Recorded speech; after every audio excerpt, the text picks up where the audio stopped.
Il est difficile de déterminer l'étendue du territoire propre de Carthage, certains indices permettent de supposer que ses limites étaient singulièrement restreintes, on peut affirmer en tout cas qu'elle ne comprenait pas les 2/3 de l'ancien beylic de Tunis.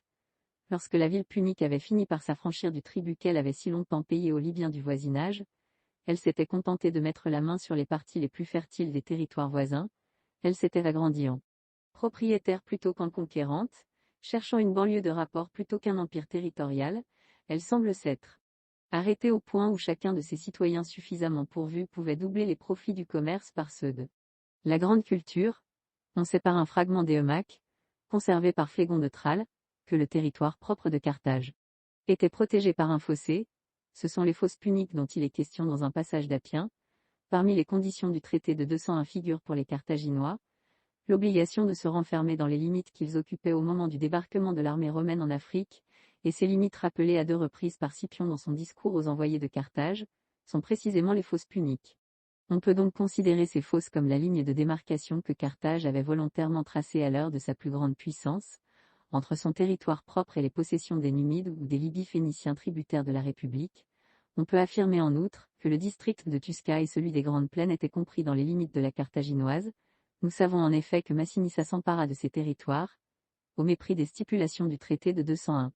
Mais aucun autre texte ancien ne nous permet de déterminer le tracé des fosses puniques entre les Grandes Plaines et le littoral. On suppose généralement que les limites du territoire de Carthage étaient celles de l'Azogitane romaine, et que le fossé frontière aboutissait par conséquent au golfe d'Hammamet en laissant au sud Okélia. Cette hypothèse, toutefois, a contre elle un passage d'Étienne de Byzance, dont on n'a pas tenu compte jusqu'ici. L'auteur des Ethniques rapporte que, d'après d'anciens témoignages, la partie intérieure de la Byzacène faisait partie du territoire de Carthage. Le texte d'Étienne présente une lacune, qu'il est facile de combler. Le mot endothéro, c'est-à-dire intérieurement, prouve que la phrase omise mentionnait le littoral de la Byzacène, occupé par les Libyes phéniciens par opposition à l'intérieur de Carthage. Carchidonos endothéro. Polybe donne à la Byzacène le nom de Bysatis. Il en parle au livre 3 comme d'une des contrées maritimes dont Carthage, par ses traités avec Rome, avait réussi à interdire l'accès, dans un fragment du livre 12. Conservé par Étienne de Byzance, il la représente comme un territoire de forme ronde ou elliptique ayant environ 2000 stades de circonférence.